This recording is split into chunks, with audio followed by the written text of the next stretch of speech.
अच्छा हुमा बकई साहब, जैसे आपने भी कहा कि इसराइल जो है वो मल्टी फ्रंट वॉर पे चल रहा है इस वक्त। वो लबनान, गज़ा, सीरिया, यमन में भी बम्बार्डमेंट हो रही है। तो आप क्या समझती हैं कि ये अमेरिका के इन्वॉल्वमेंट के बगैर जो है वो मल्टी फ्रंट वॉर पे फेस कर सकता है इसराइल? उसके पास इतनी कैपेसिटी है? खैर, इज़राइल एक बहुत बड़ी अस्करी ताकत है और क्योंकि वो ओवर द इयर्स हमेशा एक ऐसे माहौल में इज़राइल की समझिए परवरिश हुई है जहाँ चारों तरफ एंटी इज़राइल स्टेटस और एंटी इज़राइल सेंटिमेंट था, तो उसने हमेशा से अपनी दिफाई ताकत पर बहुत इन्वेस्ट किया है और उसका दुनिया में one of the best defence mechanisms भी हैं और इंटेलिजेंस के फ्रेमवर्क भी हैं।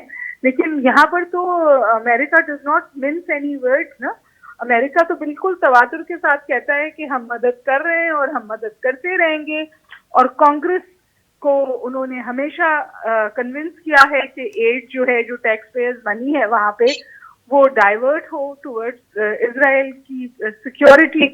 लेकिन उसके साथ साथ मैं आपसे ये भी गुजारिश करूं कि Israel has played very smartly. जब ओके। बीच में पहले उन्होंने दमास्कस पे हमला किया था, तो उनकी पूरी कोशिश थी कि ईरान जंग में आ जाए और अमेरिका खुलकर सामने आ जाए। तो अमेरिका ने थोड़ी हैंड्स ऑफ पॉलिसी का इजहार किया था सही। और मेरे ख्याल है वहां से क्लू मिला इजराइल को कि उन्हें अमेरिकन सपोर्ट को कंटिन्यू रखने के लिए हर हाल में ईरान को इस जंग का डायरेक्टली हिस्सा बनाना पड़ेगा। तो ये थर्ड प्रोवोकेशन थी जो उन्होंने हानिया इस्माइल को एलिमिनेट किया था ऑन इरानियन लैंड। वो बहुत बड़ी प्रोवोकेशन थी और अब ये बात सामने आ रही है कि उस वक्त अमेरिका ने बिहाइंड क्लोज डोर्स एक किरदार अदा किया था कि ईरान रिटेलिएशन पे ना जाए, जिसके बारे में ईरान अब कह रहा है कि हमारे साथ धोखा हुआ।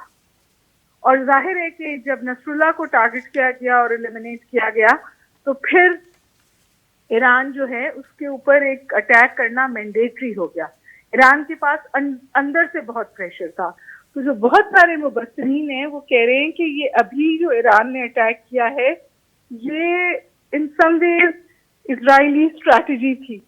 और आप देखिए कि ईरान ने ये कहा कि हमने जवाब दिया है और ये फुल और फाइनल हमला है, हम इसको मजीद आगे नहीं ले जाना चाहते।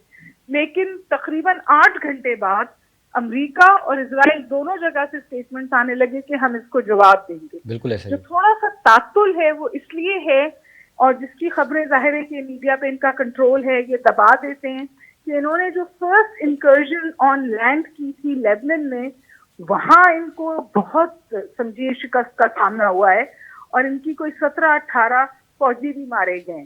तो इनको रिट्रीट बैक ट्रैक करना पड़ा है। ठीक है। और ईरान की एक स्ट्रैटेजी जो मुझे समझ में आती है, मैं इसके सही। बाद आपसे इजाजत चाहूंगी, जी जी बिल्कुल। वो लार्जली ये है कि कम से कम इस अटैक से जो ईरान का प्रॉक्सी वॉर का नेटवर्क है, बिलखसूस हिजबुल्लाह को थोड़ा सा ब्रीदिंग स्पेस मिल जाए, थोड़ा सा टाइम मिल जाए रिकूप करने के लिए और हिट बैक करने के लिए। तो मेरा नहीं ख्याल कि ईरान के पास ये कैपेसिटी नहीं है कि वो इजराइल से जंग लंबी चला सके। तो वो ऑल्टरनेटिव स्ट्रैटेजीज पे जाएगा, लेकिन वो भी बहुत खतरनाक है। फॉर एग्जांपल, ईरान एक थ्रेशोल्ड न्यूक्लियर स्टेट है, वो न्यूक्लियर पावर बनने के बारे में एक फैसला कर सकता है। मोर इम्पोर्टेंटली, वो जो सी लेन्स है जिससे 90% एनर्जी सप्लाईज गुजरती हैं, वो उनको ब्लॉक कर सकता है और उसके लिए वो हुटीज को इस्तेमाल कर सकता है यमन के। तो पूरी दुनिया की इकोनॉमी इम्पैक्ट हो सकती है। ऑयल प्राइसेस ऑलरेडी ऊपर जा रही हैं। जब से रशिया और यूक्रेन की वॉर हुई है, ईरान और रशिया के ताल्लुकात बहुत बेहतर हुए हैं बिल्कुल और सही। रशिया ने ईरान को आर्म सप्लाई किए हैं। तो ये ग्लोबल सबबंदियां हो सकती हैं और ये कॉन्फ्लिक्ट सिर्फ खत्ते तक महदूद नहीं रहेगा। ये इनको कुछ करना चाहिए, होश के नाखून लेना चाहिए, वरना जब जंगें शुरू होती हैं तो वैसे ही वॉर शुरू होती हैं। तो we are perhaps seeing a making of a third world war, जो खतरनाक सूरत हाल है। मुझे इजाजत दीजिएगा।